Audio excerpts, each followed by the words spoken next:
How did Melkor create the dragons? Welcome back, Tolkien enthusiasts. Today, we're unraveling one of the darkest and most intriguing stories in Middle-earth's history. The creation of dragons. These towering beasts of fire and destruction were not merely accidents of nature, but deliberate instruments of Melkor's malevolent will. How did the first Dark Lord forge these terrifying creatures, and what role did they play in shaping the fate of Arda? From the sinister depths of Angband to the apocalyptic battles of the War of Wrath, we'll uncover the secrets behind these legendary beings. So grab your lembas and settle in, because this journey into the origins of Middle-earth's most fearsome creatures is one you won't want to miss. Melkor, later known as Morgoth, was the most powerful and ambitious of the Ainur, the divine spirits created by Eru Ilúvatar to bring his vision of the world into existence. While the Ainur were meant to work together in harmony, Melkor's immense power and knowledge gave rise to pride and a burning desire to dominate. He sought the secret fire, the divine spark of true creation, believing it would allow him to rival Eru himself. Though he never found it, this obsession marked the beginning of his rebellion.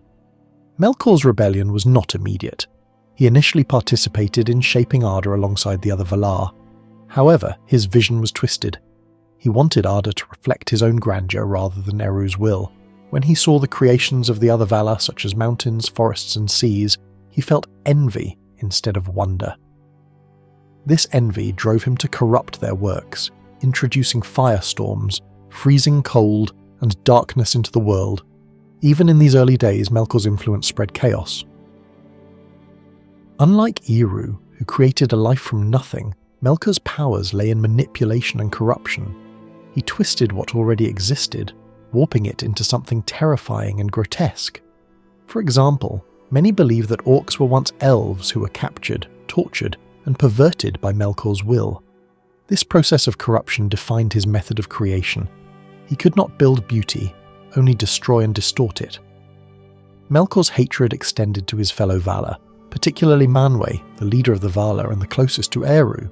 Manwë represented everything Melkor despised: harmony, selflessness, and the joy of creation for its own sake. This animosity fueled Melkor's determination to disrupt the works of the Valar, setting the stage for centuries of conflict. His mastery of corruption wasn't limited to living beings. He marred the very elements of Arda, creating barren wastelands and volcanic hellscapes.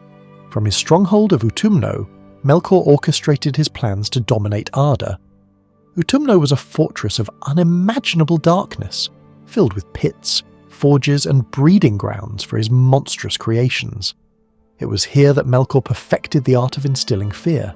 He enslaved countless Maiar, corrupting them into Balrogs, and bred countless foul creatures to serve his will.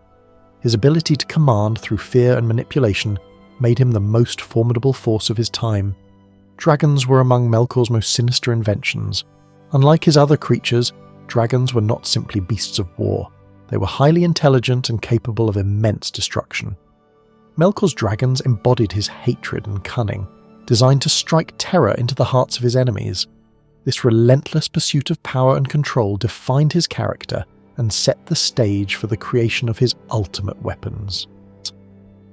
Dragons first emerged during the First Age, with Glaurung, the father of dragons, being the earliest known specimen.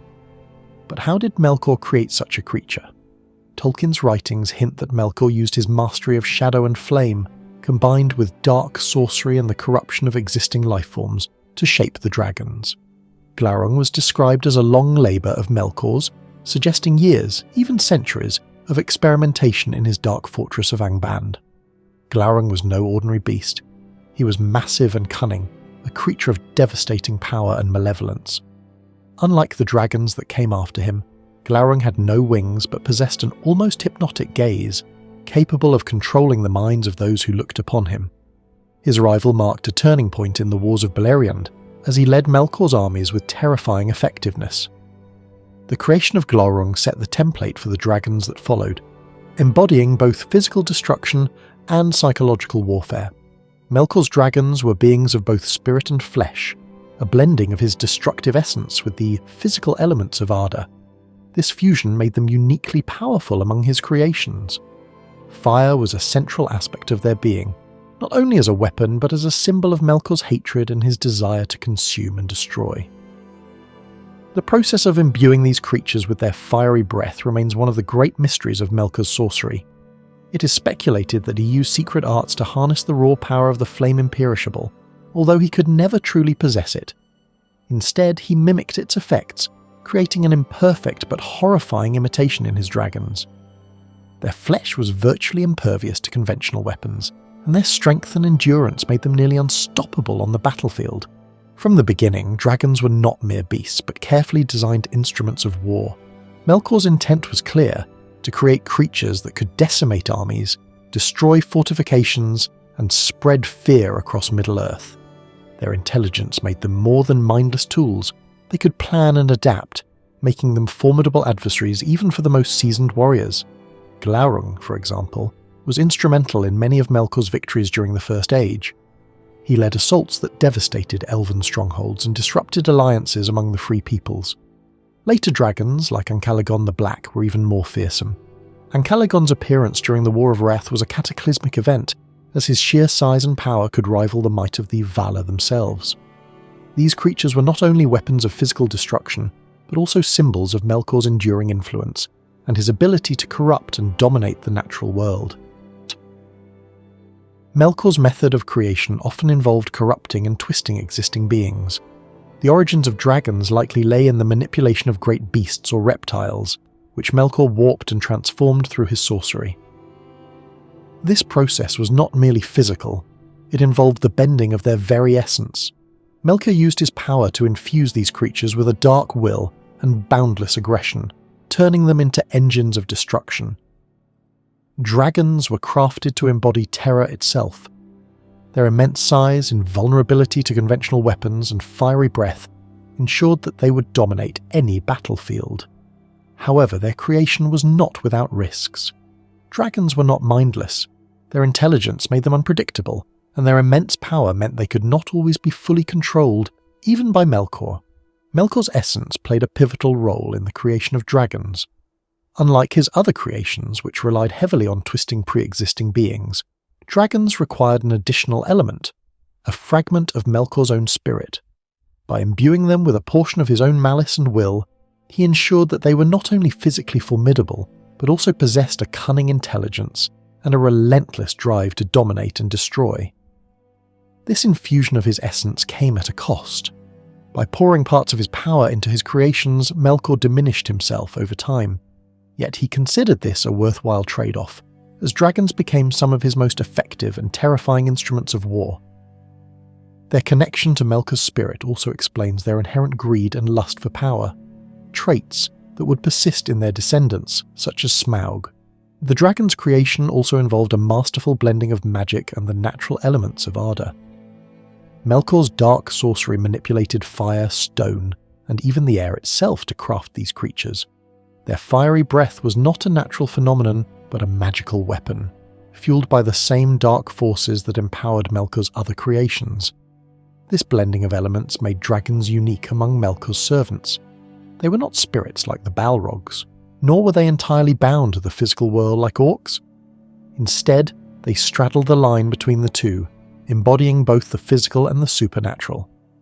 This duality made them exceedingly difficult to defeat, and added to their aura of invincibility. Dragons were the culmination of Melkor's corrupting power and his ability to wield the forces of Arda for his own dark purposes, Tjonsrui. Dragons were not created as mere beasts but as weapons of mass devastation. Glaurung, known as the Father of Dragons, was the first to demonstrate their destructive potential.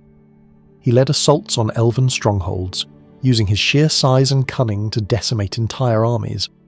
Glaurung's ability to sow confusion and fear through his hypnotic gaze made him a psychological weapon as much as a physical one. His actions during the Daegor Bragolach and the fall of Nargothrond forever altered the course of the wars in Beleriand. Later dragons, such as Ancalagon the Black, represented the peak of Melkor's destructive ambitions. Ancalagon's appearance during the War of Wrath marked one of the most apocalyptic moments in Middle-earth's history. His massive size, combined with his unparalleled strength and firepower, enabled him to wreak havoc on the combined forces of the Valar and the Free Peoples. The devastation caused by dragons ensured their legacy as the ultimate weapons in Melkor's arsenal. Dragons were not just tools of brute force. Their presence alone could break the will of armies.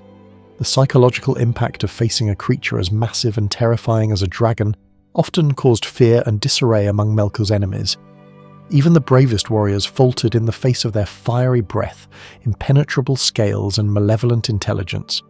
Their intelligence allowed them to adapt and plan, making them more than mere beasts.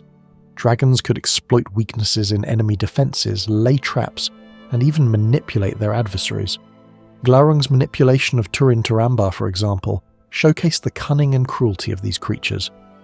By exploiting Turin's vulnerabilities, Glaurung caused widespread suffering and despair, furthering Melkor's goals of domination and destruction.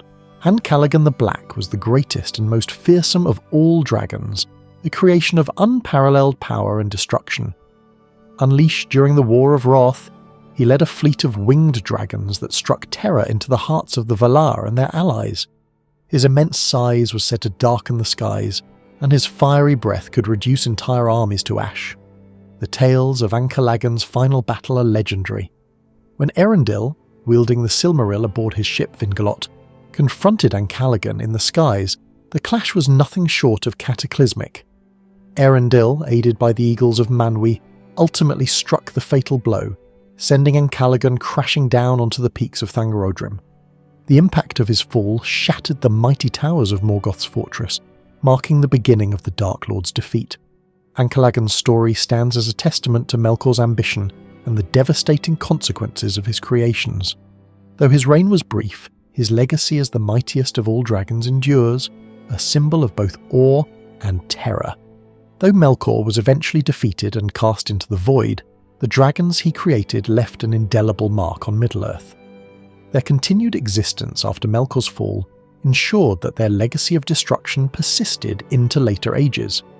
Sauron, Melkor's most loyal servant, recognized their value and sought to use them in his own schemes. Smaug, the last great dragon, became a symbol of greed and devastation during the Third Age, hoarding treasure and destroying the kingdoms of men and dwarves. The dragon's legacy is one of both awe and terror. They remain a testament to Melkor's power and his ability to corrupt and weaponize the natural world. Even after their creator's defeat, dragons continue to influence the fate of Middle-earth, serving as reminders of the Dark Lord's ambition and malice. Though Melkor was eventually defeated and cast into the void, the dragons he created left an indelible mark on Middle-earth. Their continued existence after Melkor's fall ensured that their legacy of destruction persisted into later ages. Sauron, Melkor's most loyal servant, recognized their value and sought to use them in his own schemes. Smaug, the last great dragon, became a symbol of greed and devastation during the Third Age, hoarding treasure and destroying the kingdoms of men and dwarves. The dragon's legacy is one of both awe and terror. They remain a testament to Melkor's power and his ability to corrupt and weaponize the natural world. Even after their creator's defeat, dragons continued to influence the fate of Middle-earth, serving as reminders of the Dark Lord's ambition and malice. One of the most fascinating aspects of Melkor's dragons is that they weren't truly created from nothing. They were corrupted. This reflects Tolkien's larger theme that evil cannot create. It can only twist and mar what is good. Melkor's dragons are emblematic of this principle. Their magnificence, though undeniable, is inseparable from the tragedy of their origin. They are monuments to what happens when the beauty of creation is corrupted by hatred and greed. Dragons, like much of Melkor's work, were shaped by envy. He could not match the pure creativity of Eru or the Valar, so he sought to surpass them by bending existing beings to his will. Their terrifying power and cunning intelligence were not the fruits of a harmonious creation, but the result of Melkor's warped vision of dominance and destruction.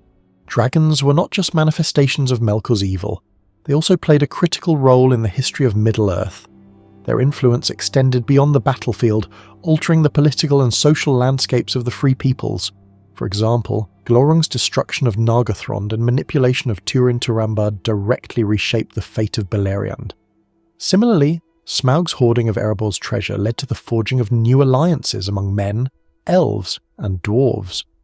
Moreover, dragons symbolized the consequences of greed and ambition, themes woven deeply into Tolkien's narrative.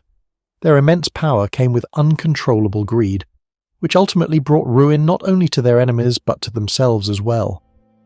Smaug's obsession with treasure, for instance, led to his demise, illustrating how unchecked desire consumes even the mightiest of beings. The story of Melkor's dragons is also one of hubris and unintended consequences. While their creation showcased Melkor's immense power, it also revealed his ultimate weakness. By pouring so much of himself into his creations, Melkor diminished his own strength, leaving him vulnerable to the combined might of the Valar and the Free Peoples. Dragons also embodied a dangerous independence that even Melkor struggled to control.